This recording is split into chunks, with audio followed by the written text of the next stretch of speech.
آج کل کے رافضی جنہیں مولائی کے نام سے لوگ جانتے ہیں، ادھم مچانے میں اس وقت وہ ایک نمبر پر ہیں، اس لیے کہ ایران نے بھی سعودیہ کی نقل میں پیسے کے ذریعہ مذہب پھیلانا شروع کر دیا ہے۔ جس طریقے سے سعودیہ نے اپنی دولت کے ذریعہ نہ جانے کتنوں کو وہابی بنایا، نہ جانے کتنوں کو بدعقیدہ بنایا، ایران نے یہ فلسفہ سمجھ لیا، آج ہندوستان میں اس کی دولت کا تہانہ کھلا ہوا ہے، اور جگہ جگہ جاہل قسم کے لوگ صحابہ پر تبرہ کر رہے ہیں، محبت اہل بیت کا نام لے کر صحابہ کی عظمت کو تار تار کرنے کی کوشش کر رہے ہیں۔ ایسے ہی ایک غریدہ دہن کہیں امروہہ کا رہنے والا ہے، وہ طرح طرح کی بکواس کرتا ہے، حضرت سیدنا صدیق اکبر، عمر فاروق اعظم، عثمان غنی رضوان اللہ تعالی علیہ مجمعین کی شان میں وہ تبرہ کرتا۔ بہت دنوں سے میں اس کا نام اس گستاخی کے حوالے سے سنتا تھا، کل اتفاق سے جب بنگلور میں میدان مناظرہ میں جانا ہوا تو میرے سامنے وہی موجود تھا جس کو میں نے صرف سنا تھا، دیکھا نہیں تھا، اور جب پتا چلا یہ وہی گستاخ ہے، دل میں سوچ لیا کہ الحمدللہ آج تو پتا چلے گا کہ کل کے رضا ہے خنجرے خونخوار پر پار، آدھا سے کہہ دو خیر منائے نہ شر کرے۔ نعرہ رسالت مشرق اعلی حضرت مناظر اہل سنت۔ اور جو ہی اس نے گفتگو شروع کی تو میں نے سوچا کہ آج اس کی قاعدے سے چٹنی بنا دی جائے تاکہ پھر دوبارہ اس کو جرات نہ ہو۔ خدا کی قسم منبر رسول پر بیٹھ کر کے کہہ رہا ہوں، شاید اپنی زندگی میں وہ خبیث کبھی اتنا ذلیل نہ ہوا ہوگا کل جس طرح سے اس کو ذلت و رسوائی کا سامنا اٹھانا پڑا۔ وہ گستاخ صحابہ سمجھتا تھا کہ رضا والے اب علم سے خالی ہو گئے ہیں، لیکن شاید انہیں نہیں معلوم ہے کہ الحمدللہ آج ہندوستان اور پاکستان میں بر صغیر میں علم کی جو ربق چل رہی ہے اور دکھ رہی ہے، کہنا پڑتا ہے وادی رضا کی کوہ ہمالا رضا کا ہے، یہ سمت دیکھیے وہ علاقہ رضا کا ہے۔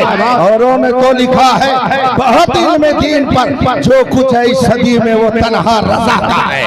علم کی وراثت رضا والوں کو حاصل ہے، علم کی وراثت تو انہیں ہندوستان میں ملی ہوئی ہے۔ میں نے سوچا کہ ابھی ذرا تھوڑی دیر ان کو قاعدے سے مزہ چکھایا جائے۔ میں نے کہا یہ مناظرے کی کتاب ہے، اس کتاب میں لکھا ہوا ہے کہ دونوں مناظروں کا ہم پلہ ہونا ضروری، ہم پلہ ہونا اچھا ہے، دونوں مناظروں کو ہم پلہ ہونا چاہیے، جو معیار علم اس کا ہو وہی معیار علم ادھر کا بھی ہو۔ تو میں نے کہا کہ آپ سے میرا پہلا سابقہ ہے، اس لیے میں چاہتا ہوں کہ ذرا آپ کا مبلغ علم معلوم ہو جائے، آپ کہاں سے فارغ ہیں، کس ادارے کے فارغ التحصیل ہیں، اور برائے ثبوت ذرا سند دکھا دیجئے کہ آپ کس ادارے سے پڑھ کر کے آئے ہوئے ہیں۔ اس نے کہا سند کی کیا ضرورت ہے، اتفاق سے اس سے پہلے جب اس نے شرائط لکھ کر کے بھیجے تھے تو اس میں ایک جگہ خود لکھا تھا علی مع القرآن والقرآن مع علی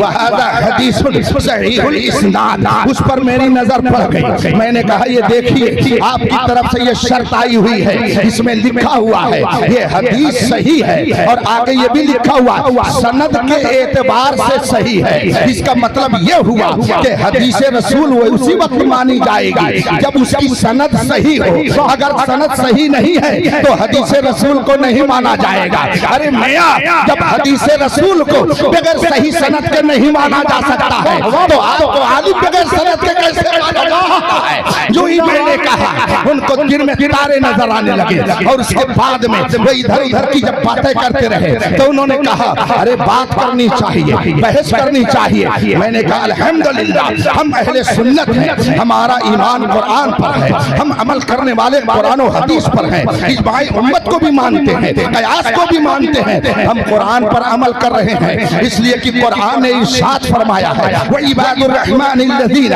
يَمْشُونَ عَلَى الْأَرْضِ هَوْنًا وَإِذَا خَاطَبَهُمُ الْجَاهِلُونَ قَالُوا سَلَامًا۔ اللہ کے نیک بندے وہ ہیں کہ جب زمین پر چلتے ہیں تو بہت آہستہ آہستہ چلتے ہیں، اور جب جاہل ان سے گفتگو کرتا ہے تو ان سے وہ بحث نہیں کرتے ہیں بلکہ قالوا سلاما، وہ سلام کہہ کر کے چلے جاتے चाहते हैं तो अगर आप जाहिल हुए तो हम आपसे बहस नहीं कर सकते हैं, इसलिए कि कुरान ने हमें तालीम दी है। तो हम चाहते हैं पता चल जाए कि आपका मबलग इल्म क्या है।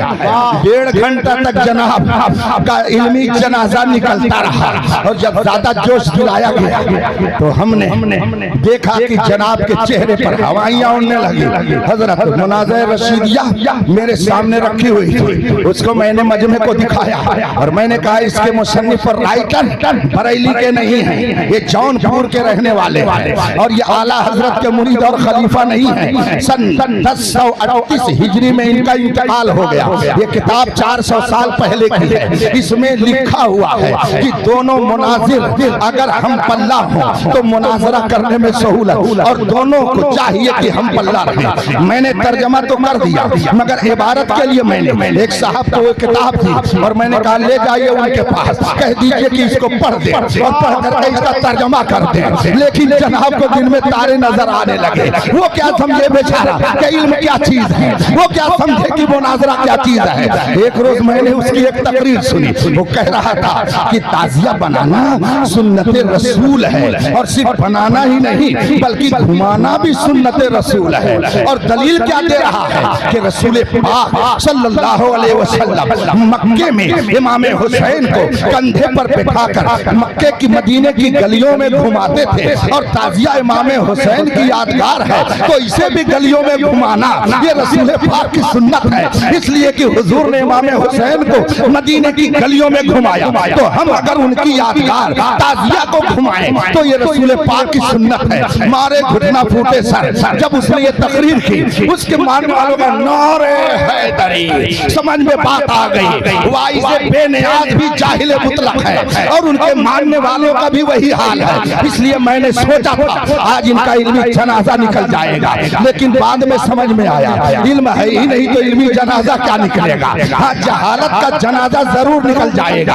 अब मैंने कहा जरा ये किताब उनसे कह दीजिए पढ़ करके इसका मतलब बता दें ताकि लोग समझ जाएं कि अख्तर हुसैन कादरी अपनी तरफ से नहीं कह रहा है बल्कि ये लिखी हुई किताब है, इसको मानना तो पड़ेगा। लेकिन जब आदमी उसके पास किताब लेकर के गए, कहता है मुझे इसकी जरूरत नहीं है, किताब उसने वापस कर दिया। फिर दोबारा लेकर के गए, दोबारा वापस कर दिया, दोबारा मैंने भेजा, फिर वापस कर दिया। मुझे जलाल आया, मैंने कहा खुदा की कसम ये इतना बड़ा बेइल्म है कि इसके पास इतनी सलाहियत नहीं है कि इस किताब को ये पढ़ सके, न उसे समझ सके, न इसको समझने की सलाहियत है, न पढ़ने की सलाहियत है। जिसका ये हाल हो वो सहाबा पर तबर्रा करे, इसको तो पानी में शर्म के मारे डूब के मर नारे तकबीर, नारे रिसालत, मशरक़े आला हज़रत उलमाए अहले सुन्नत हज़रत अल्लामा अख्तर हुसैन आलिमी साहब क़िबला।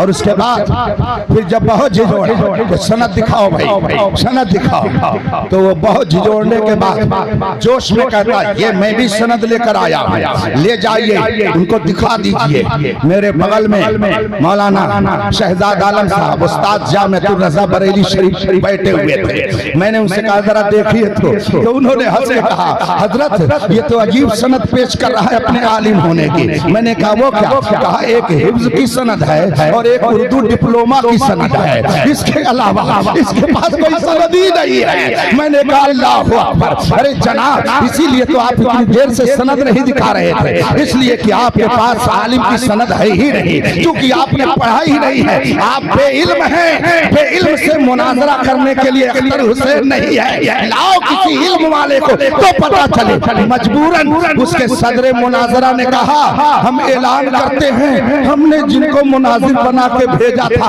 उनके पास कोई सनद नहीं है, वो आलिम नहीं है, इसलिए हम उनको हटा करके दूसरे को लाते हैं। अल्लाहु अकबर। इतनी जिल्लत और रुसवाई उसे मजमे में कल उठानी पड़ी। मैंने दिल में सोचा जो सहाबा की अजमत पर खेलने की नापाक कोशिश करता है खुदा उसे ऐसे ही अच्छी जगहों पे बुला बुला बाबा। नारे तकबीर, नारे रिसालत, अज़मत सहाबा।